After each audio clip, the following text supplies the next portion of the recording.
Today, February 6, 2018, the prospects for coherent U.S. regulation on cryptocurrencies became a little more clear, as were the impasses that were frustrating progress on the issue. The Senate Committee on Banking, Housing and Urban Affairs committee heard joint testimony from the heads of both the Securities and Exchange Commission (SEC) and the Commodity Futures Trading Commission (CFTC). While both the SEC Chairman J. Clayton and CFTC Chairman J. Christopher Giancarlo provided written testimonies on February 5, 2018, the statements from the chairman as well as the answers later garnered from Senate questioning gave some clarity as to the direction U.S. regulation of virtual currencies is headed. Below is a general overview. J. Clayton Loves Blockchains, Lukewarm on Cryptos, Not a Fan of ICOsIn. His opening testimony, the SEC chairman called the topic of regulating cryptocurrencies, ICOs and related trading activities important, stating that these markets are local, national and international. From a market regulatory perspective, he stated, for ease of analysis, I break this space into three categories. First, a promising new technology referred to as distributed ledger technology, a blockchain. The second and third categories are cryptocurrencies and ICOs. While the chairman lauded and even asked for blockchain technology startups to alleviate inefficiencies in market regulatory frameworks, he was less enthusiastic about both cryptocurrencies and ICOs, stating that they are subsets of the products seeking to take advantage of the commercial opportunities presented by blockchain. Cryptocurrencies, according to Clayton, are promoted to be a replacement for dollars, while ICOs in his view are like a stock offering. Clayton went on to state that while those who promote these so-called virtual currencies assert that they will make it easier and cheaper to buy and sell goods, particularly across borders, and that transaction fees and costs will be eliminated or reduced, to date these assertions have proved elusive in many areas. While some could argue that the chairman's opening commentary on cryptocurrencies was less than favorable, that impression was far overshadowed by his stance on ICOs. Per Clayton, from what I have seen, initial coin offerings are securities offerings. They are interesting companies, much like stocks and bonds, under a new label. He didn't stop there, however, stating, you can call it a coin, but if it functions as a security, it is a security.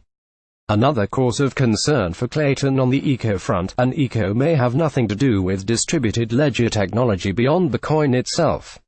The two problems worth particular attention, however, were the lack of regulatory oversight on the markets and that many ICOs are being conducted illegally by not following securities laws.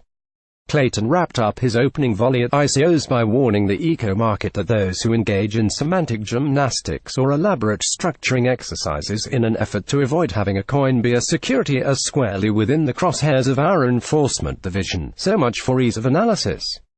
Chairman Giancarlo's opening remarks add more hopeful balance. The CFTC chairman began his opening remarks by revealing a story about how his own children's interest in investing bloomed only last year with the rise of Bitcoin. Giancarlo remarked, it strikes me that we owe it to this generation to respect their enthusiasm about virtual currencies with a thoughtful and balanced response, not a dismissive one. He did urge, however, that regulators must crack down hard on those who try to abuse the younger generation's enthusiasm with fraud and manipulation. Chairman Giancarlo's remarks went on to elucidate the CFTC's wish for regulators to thoroughly educate themselves and the public in order to create good policy choices and sound regulatory frameworks to protect consumers. Giancarlo followed up his prudent remarks by saying, I suggest the right regulatory response to virtual currencies has at least several elements. Specifying further, he stated that we must first learn everything we can. He then suggested that perspective with regard to the market cap of virtual currencies is key, stating that the total value of all virtual currency in the world is around $313 billion. In comparison, global money supply is around $7.6 trillion, while the value of all the gold in the world is around $8 trillion. The next task, according to Giancarlo, is to educate consumers.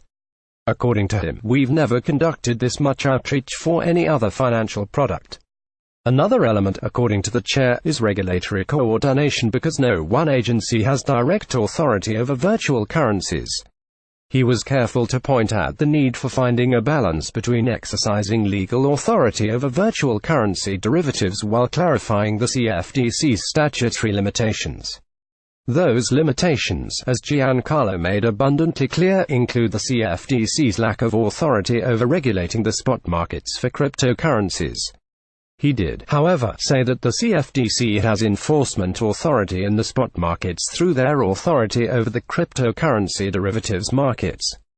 Patchwork regulation isn't enough. Senator Mike Crapo, the head of the Senate committee, asked both regulators, "Both of you said you don't have complete jurisdiction, but do you have sufficient jurisdiction should Congress address by law the issue of regulating virtual currencies?" SEC Chairman Clayton posited that all federal banking regulators should come together and have a coordinated plan for dealing with a virtual currency trading market, though he noted that they may at some point in the future find they need additional legislative authority.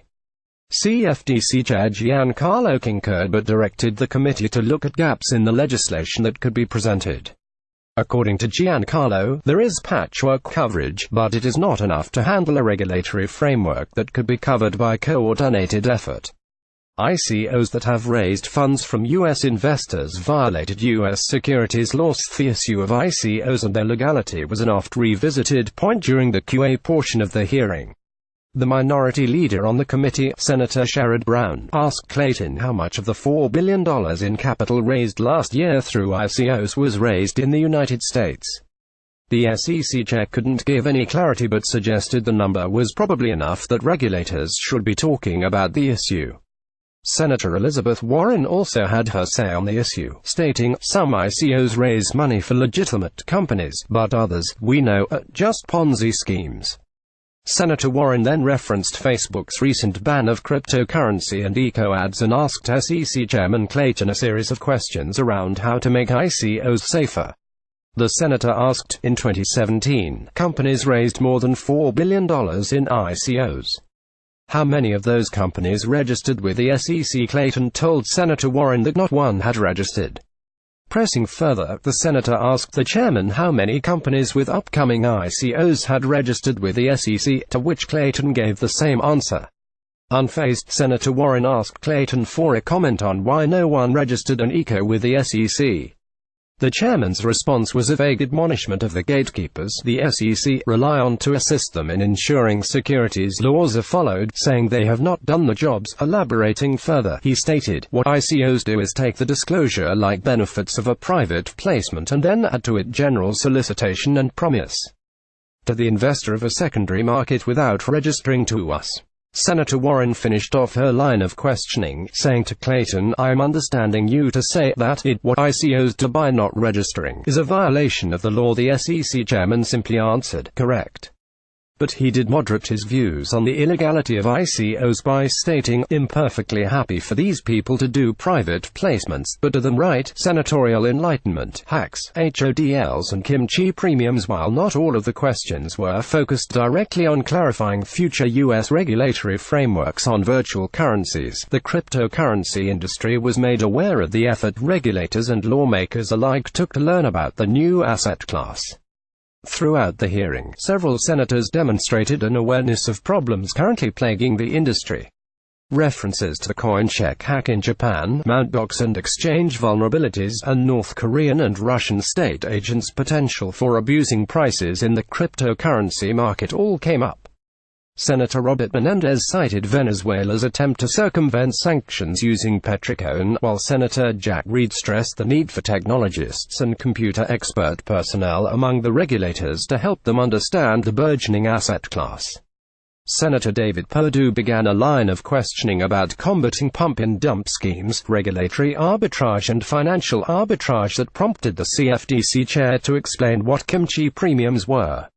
Most surprisingly, however, was Chairman Giancarlo's attempt to define hodling to the committee in the middle of an answer to Senator Mike Brown's about the commodity-like aspects of cryptocurrencies. Some senators did conflate which countries took recent regulatory actions on virtual currencies, but it is a confusing enough subject that it is the cover story for Bitcoin magazine this month. While not directly indicative of which regulatory measures the U.S. will take, industry participants can take some benefit from knowing legislators and top regulators are making an attempt to educate themselves and to thoughtfully institute measured regulatory frameworks in an effort to protect investors while not ruining the industry.